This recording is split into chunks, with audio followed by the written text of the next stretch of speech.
Welcome to Chillin' 101. We hope this video helps. You start on a duplicated layer named retouch so the original stays intact. Once you're zoomed to 100%, pick the spot healing or healing brush and set a soft brush around 3070 px. This gives smoother blends. You should enable sample all layers so you can clone or heal non-destructively.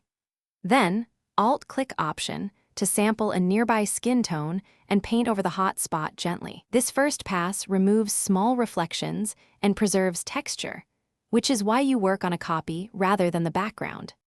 Next, you set up frequency separation so tone and texture are editable independently.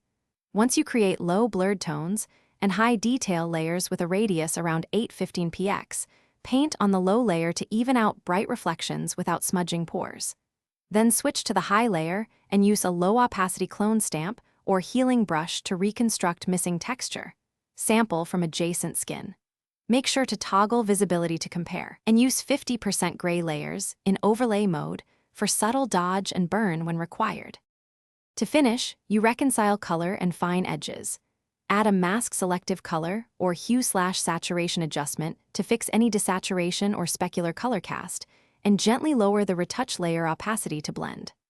Once done, merge visible copies into a new layer and apply a tiny Gaussian blur or a high pass at low opacity if transitions look too sharp.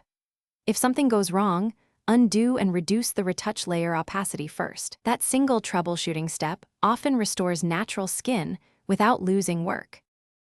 Thanks for watching. Consider subscribing if we helped you.